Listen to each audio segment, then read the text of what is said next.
College football is officially back, baby, and I've got 3 best bets for you for today, August 31st, 2023. So make sure you watch this video and you grab these. Let's go. What's up, guys? It's your boy Noble Living back with another DYF Bets video where I'm breaking down my favorite picks and plays of the day as we try to make some money and get to the bag. Last night on the channel, I told you we were long overdue for a sweep, and we got that sweep, baby. We went 3-0 on the day, cashing on the Red Sox Astros over 9.5 runs. No sweat bet there. Marlins and Rays NRFI, definitely no sweat bet there. You could have walked that thing down the entire game and made money taking the unders in the innings. And we also cashed in on our hitter parlay. Mookie Betts gets another hit and Jeff McNeil gets another hit there. So 3-0 on the day. You can see our year-to-date record right here. We're crushing it, and hopefully today we can finish off the month of August strong. We would really love to get over 60% on the month, so hopefully we can get another great winning day on the channel. So if you can, please drop a like and a subscribe to the channel. I'd greatly appreciate it as it helps grow the algorithm. But also, you don't want to miss out on any of the picks and plays I'm dropping this entire college football season,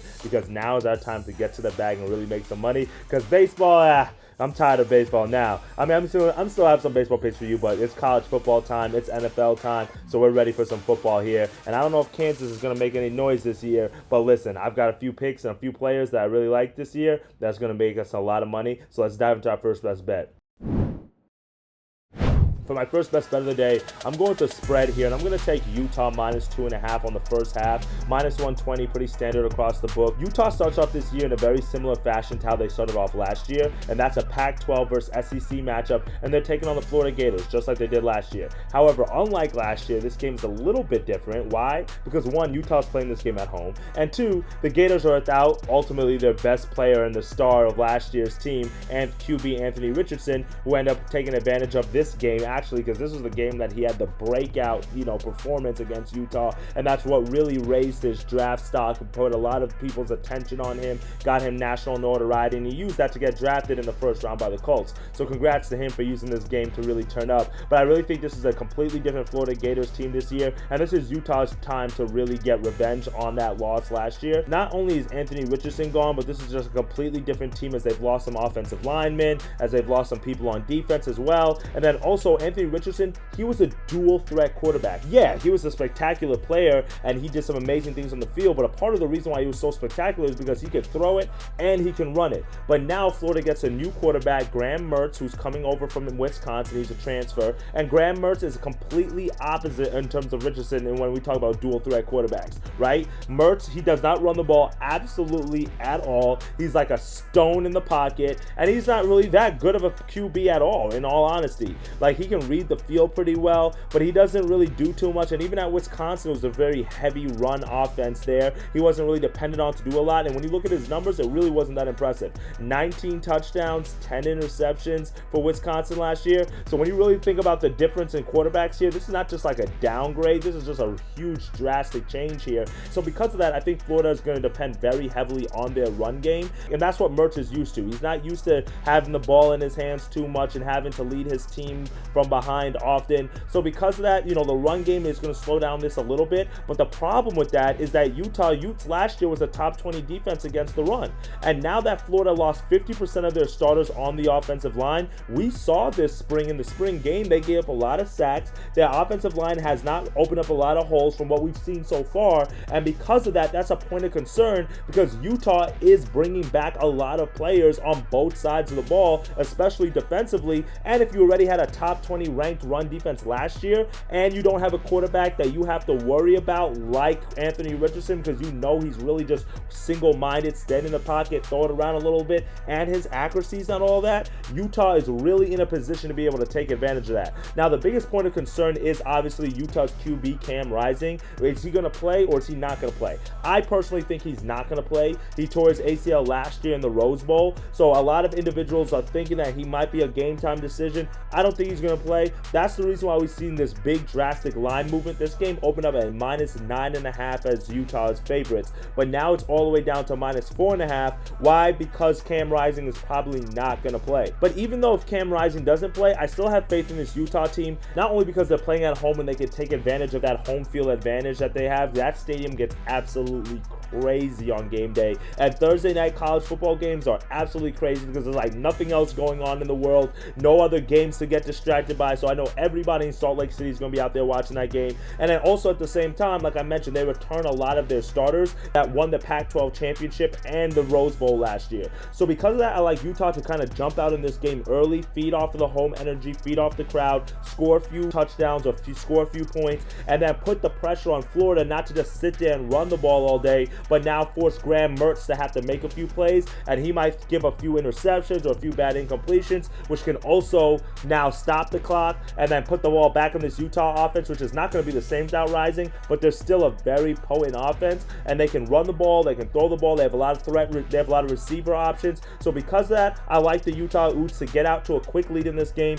Give me the -2.5 on the first half. I do like the full game 4.5 as well, but I think this is a game that can stay pretty close, but Utah should be able to take advantage of that home crowd and that momentum before second half adjustments are made. So give me the Utah Utes first half -2.5 as a really good value at -120 as my first best bet of the day. Now for my second best bet of the day, I'm going with the total, and I'm looking at that Nebraska-Minnesota matchup, and I'm going to take the under 43.5, -110 odds, pretty standard. You could buy a few points on this one as well to get it teased up a little bit, because this is another game where we've seen significant line movement, right? This is a game that opened up at 46.5 and now it's down to 43.5, but I still like the under. And if you watch the college football in the week 0 games, we didn't have a ton of games, so it's not a huge sample size, but I feel like a lot of people were worried about like, hey, what is the new rule change going to affect the game and the totals? Because if you don't know, there's a new rule change in college football this year where the clock does not stop after first downs anymore, so very similar to the NFL. So because of that, I think that we should see that affect the totals a little bit.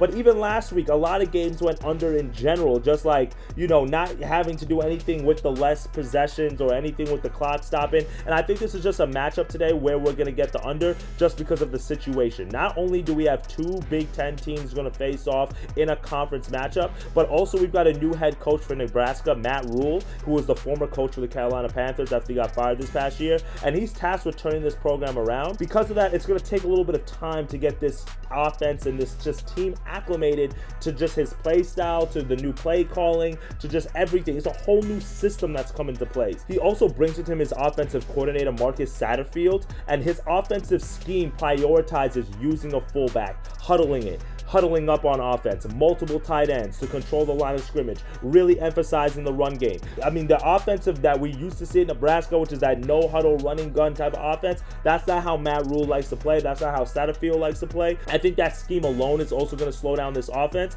And then, like I mentioned before, this is a conference game. It's always tough to start off the season with a conference game. There's a little bit more meaning to this than just a non-conference, because this game matters towards your schedule, especially like a team like Minnesota, who has a gauntlet of a schedule this year. They have to play Michigan, they have to play Ohio State, they have to play Michigan State, all from the Big Ten East. So because of that, they have to take advantage of the games that they have the opportunity to win. And because of that, I think this defense is going to be a little bit more of a premium. They're going to play this one a little bit harder just because you're starting off the year on a conference matchup. And Minnesota, they had a pretty good, strong year last year, 8-4 on the year, but they lose a lot of key members on that offense, including QB Tanner Morgan and running back Mohamed Ibrahim. And then they also lost a few offensive linemen as well. That whole offense is going to look a little bit different. But then when you look at their defense last year was the reason why they won so many games. Their defense ranked 3rd in the entire country in points per game, averaging about 14 points per game given up.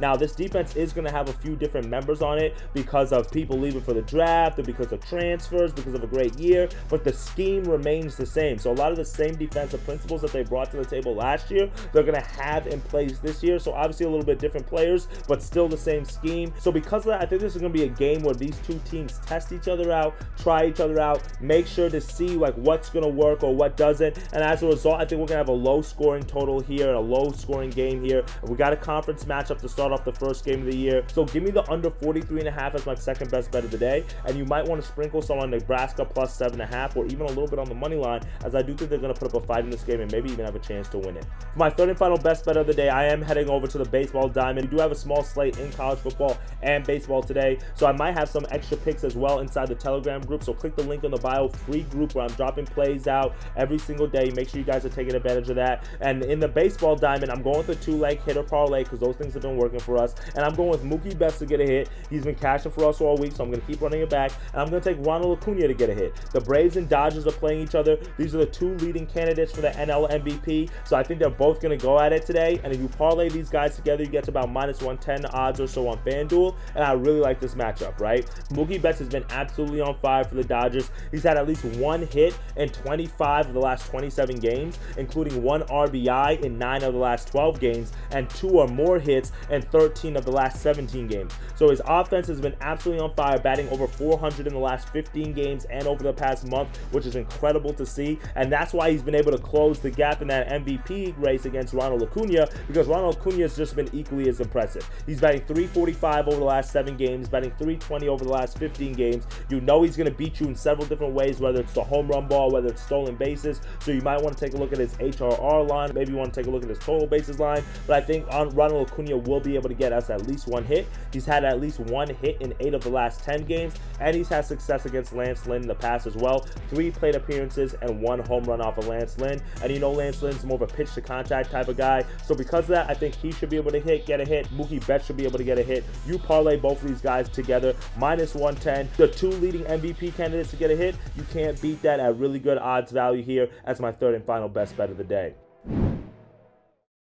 Well, that's it for me today, my friends. 3 bets, 3 winners that are coming your way. I'm really excited for this slate. We swept the board yesterday. Hopefully we can sweep the board again today. I want to end off August really strong. I want to get that record even higher as we get ready for college football season. So I can't wait to see some of the picks and plays that you take. So if you're dropping some winners, make sure you're commenting it below or liking this video or sharing it inside the Telegram group so this way I can tell you guys. As always, I can't wait to see the money that you're making, and be on the lookout as I'm going to be dropping a video about my college football betting preview this year, about some of the teams that I'm betting my money on and my pick of the 4 teams that are going to make the college football playoff. So be on the lookout for that, as that's going to be on the channel coming up real soon over the next few days. I appreciate y'all. Let's make some money today, and as always, dictate your fate, and I'll see y'all tomorrow. Let's make some cheddar. Later, guys.